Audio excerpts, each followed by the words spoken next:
எல்லாருக்கும் வணக்கம். Welcome to ருசியோ ருசி.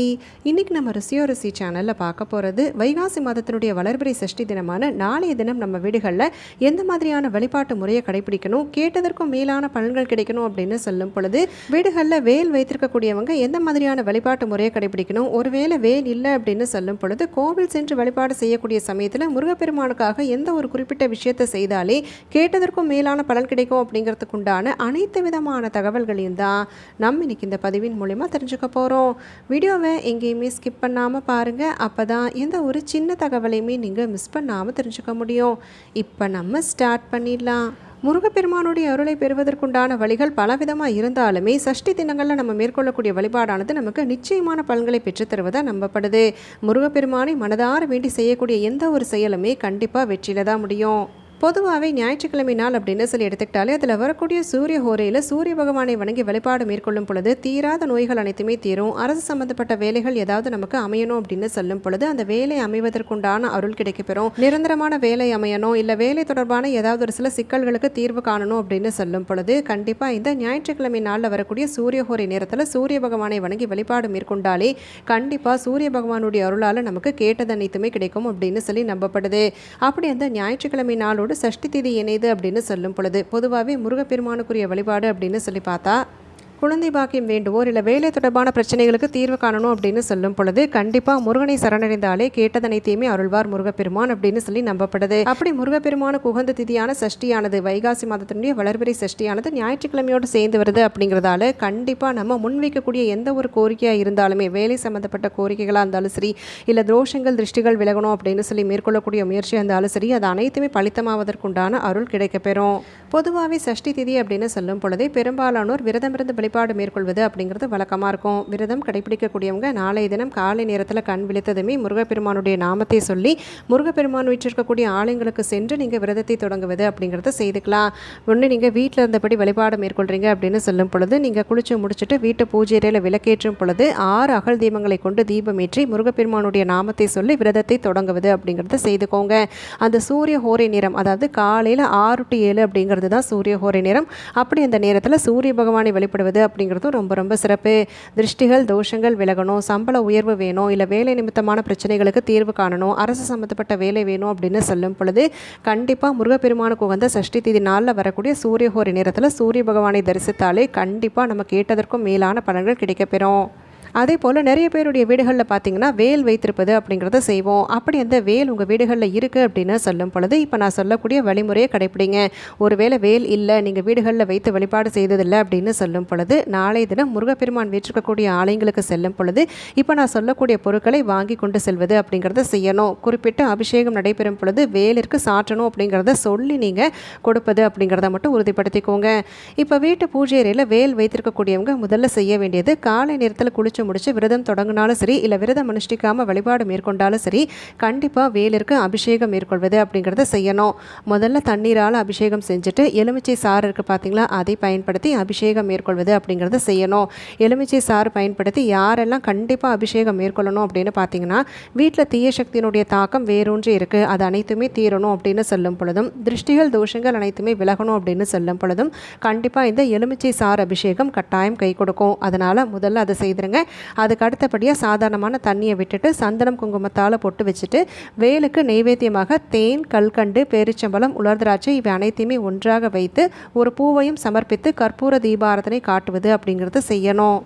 இப்படி நம்ம தீபதூப ஆராதனை காண்பித்து வேலை தொடர்பான பிரச்சனைகள் தீரணும் அப்படின்னு சொல்லும் பொழுதும், இல்லை ஏதாவது ஒரு கோரிக்கையை முன்வைக்கிறீங்க அப்படின்னு சொல்லும் பொழுதும் அது அனைத்தையுமே நீங்கள் மனதை ஒருநிலைப்படுத்தி முருகப்பெருமானை சரணடைந்து எல்லா விஷயங்களுமே கோரிக்கைகளையுமே நீங்கள் முன்வைப்பது அப்படிங்கிறத செய்துக்கலாம். இப்படி நீங்கள் செய்துட்டு நீங்கள் மேற்கொள்ளக்கூடிய விஷயங்கள் அனைத்தையுமே தொடர்ந்து செய்துக்கோங்க. மாலை நேரத்தில் கண்டிப்பாக முருகப்பெருமானுக்காக தினை சேர்த்து செய்யப்பட்ட ஏதாவது ஒரு நெய்வேத்தியத்தை படைத்து நீங்கள் வழிபடுவது அப்படிங்கிறத செய்யணும். அதே போல் கோவில் சென்று வழிபாடு மேற்கொள்ளலாம் அப்படின்னு யோசனை இருக்கக்கூடியவங்க, அதாவது வீட்டில் வேல் வழிபாடு அனைத்துமே செய்தாச்சு, கோவில் சென்று வழிபடுறீங்க அப்படின்னு சொல்லும் பொழுது முருகப்பெருமானுடைய ஆலயத்தில் முருகப்பெருமான் வீற்றிருக்கக்கூடிய சன்னதியை சுற்றி 11 முறை வலம் வருவது அப்படிங்கிறத செய்யணும். சுற்றி வரும் பொழுது 11 முறை வலம் வரும் பொழுது கையில் ஒரு எலுமிச்சம்பழத்தை வைத்தபடி நீங்கள் வலம் வருவது அப்படிங்கிறத செய்துக்கலாம். அந்த எலுமிச்சம்பழத்தை முருகப்பெருமானுடைய பாதத்தில் சமர்ப்பிப்பது அப்படிங்கிறத நிறைவாக செய்திருங்க. அதோடு மட்டும் இல்லாமல் இல்லாமல் இப்போ நிறைய பேர் வந்து வீடுகளில் வேல் வைத்திருக்கல, அதனால் முருகப்பெருமான கோவில் சென்று தான் வழிபட போகிறேன் அப்படின்னு சொல்லும் பொழுது முருகப்பெருமானுக்கு செவ்வரளி மாலையை உங்கள் கைப்பட தொடுத்து எடுத்துக்கொள்வது அப்படிங்கிறத செய்திருங்க. கூடவே 3 எலுமிச்சை கனிகளை எடுத்துக்கொள்வது அப்படிங்கிறத செய்துக்கலாம். ஒரு எலுமிச்சம்பழத்தினுடைய சாரை மட்டும் நீங்கள் பிழிந்து தனியாக எடுத்து நீங்கள் அதில் கொஞ்சம் நீர் விட்டு அபிஷேகத்திற்கு கொடுப்பது அப்படிங்கிறத செய்திருங்க. அதே போல் ஒரு எலுமிச்சம்பழத்தை கைகளில் வைத்தபடி வழிபாடு செய்து 11 முறை வலம் வந்து முருகனுடைய பாதத்தில் சமர்ப்பிப்பது அப்படிங்கிறத செய்திருங்க. இன்னொரு எலுமிச்சம்பழத்தை வேலிற்கு குத்தி வைக்கணும் அப்படின்னு சொல்லி கொடுத்துட்டு வந்துருங்க.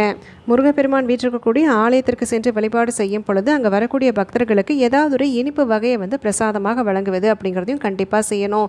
இன்னொரு முக்கியமான விஷயம், 11 முறை வலம் வரணும் அப்படிங்கிறத சொல்லியிருந்தேன் பார்த்தீங்களா. அப்படி நம்ம வலம் வரும் பொழுது நம்ம மனசுக்குள்ளே சொல்ல வேண்டிய ஒரு முக்கியமான முருகப்பெருமானுக்குரிய மந்திரம் அப்படின்னு சொல்லி பார்த்தா ஓம் சௌம் சரவண பவாய அப்படிங்கிற இந்த மந்திரத்தை முழு மனதோடு நீங்கள் சொல்வது அப்படிங்கிறத செய்துக்கணும். கூடுமான வரைக்கும் எத்தனை முறை சொல்ல முடியுதோ, அந்த 11 முறை வலம் வரும் பொழுது எத்தனை தடவை உங்களால் சொல்ல முடியுதோ அத்தனை முறை சொன்னோம் அப்படின்னு சொன்னாலே அந்த வழிபாட்டுக்குண்டான முழு பலனும் நம்மளை வந்து அடையும். ரொம்பவுமே எளிமையான இந்த முருகப்பெருமானுக்குரிய வேல் வழிபாடை முழு மனதோடு யார் ஒருத்தவங்க கண்டிப்பாக கடைபிடிக்கிறாங்களோ கட்டாயம் அவர்களுக்கு இருக்கக்கூடிய வேலை தொடர்பான அனைத்து விதமான பிரச்சனைகளும் நீங்கும். சம்பள உயர்வு வேணும் அப்படின்னு சொல்லும் பொழுது அது அனைத்துமே ஏற்படும். எதிர்பாராத யோகம் பெறுவதற்குண்டான வாய்ப்பும் ஏற்படும். இப்படி இந்த அற்புதமான அதிசக்தி வாய்ந்த சேர்க்கை அப்படிங்கிறது நமக்கு எப்பயாவது தான் வரும். அப்படி வரக்கூடிய நாளை நம்ம சரியாக பயன்படுத்திக்கிட்டோம் அப்படின்னு சொன்னாலே கண்டிப்பாக ஏற்படக்கூடிய மாற்றங்களை யார் நினைத்தாலுமே தடுக்க முடியாது. அப்பேற்பட்ட அபாரமான ஆற்றலை வெளிப்படுத்தக்கூடிய நாள் தான் இந்த வைகாசி மாதத்தினுடைய வளர்பிறை சஷ்டி. சஷ்டி திதி அப்படிங்கிறது நமக்கு மாதத்தில் 2 முறை வரக்கூடிய ஒன்று தான். இருந்தாலுமே இந்த வைகாசி மாதம் அப்படிங்கிறது முருகப்பெருமானுடைய அவதார மாதம் அப்படிங்கிற காரணத்தால் இந்த வைகாசி வளர்பிறை சஷ்டி அப்படிங்கிறது நம்மளுடைய வாழ்க்கையில் வளங்கள் அனைத்துமே பெருகுவதற்குண்டான அருளை பெறக்கூடிய நாள் அப்படிங்கிறதால கட்டாயம் நான் சொன்ன விஷயங்கள் அனைத்தையுமே கடைபிடிங்க. அது மட்டும் இல்லாமல் கடன் அதிகப்படியாக இருக்குது, அந்த கடன் தீர்வதற்குண்டான வழி பிறக்கணும் அப்படின்னு சொல்லக்கூடியவங்க நாளைய தினம் வீட்டு வாசலில் நீங்கள் கோலம் போடும் பொழுது பச்சரிசி மாவை பயன்படுத்தி கோலம் போடுவது அப்படிங்கிறது செய்துட்டு ஒரு துண்டு வெள்ளத்தை வீட்டினுடைய நிலைவாசல் பகுதியில் வைப்பது அப்படிங்கிறத செய்திருங்க. இப்படி நாளைய தினம் நம்ம செய்யும் பொழுது கண்டிப்பாக எப்பேற்பட்ட கடன் சுமை இருந்தாலுமே அது அனைத்துமே தீர்வதற்குண்டான அருள் கிடைக்கப்பெறும். ஏன்னா அந்த பச்சரிசி மாவையும் வெள்ளத்தையும் சாப்பிடணுங்கிறதுக்காகவே வரக்கூடிய எறும்பு கூட்டங்கள் அதை சாப்பிட எந்த அளவுக்கு அதை தீர்ந்து கொண்டே வருதோ அதே போல் படிப்படியாக நம்மளுடைய கடன் சுமை முழுவதுமே தீர்வதற்குண்டான அருள் கிடைக்கப்பெறும். இப்போ நம்ம இந்த பதிவின் மூலமா ஞாயிற்றுக்கிழமையோடு சேர்ந்து வரக்கூடிய வைகாசி மாதத்தினுடைய வளர்பிறை சஷ்டி நாளின் பொழுது நமக்கு இருக்கக்கூடிய எல்லா விதமான தோஷங்கள் திருஷ்டிகள் அனைத்துமே மட்டுப்படணும். அதே சமயத்தில் நமக்கு வேலை தொடர்பான பிரச்சனைகளுக்கு தீர்வு காணணும் அப்படின்னு சொல்லும் பொழுதும் கடன் தீரணும் அப்படின்னு சொல்லும் பொழுதும் எந்த மாதிரியான வழிபாட்டு முறையை கடைபிடிக்கணும், இந்த வழிபாட்டு முறைகளை கடைபிடிக்கும் பொழுது பின்பற்ற வேண்டிய ஒரு சில முக்கியமான குறிப்புகள் என்ன அப்படிங்கிறதுக்குண்டான அனைத்து விதமான தகவல்கள் எல்லாமே தெரிஞ்சுக்கிட்டோம்.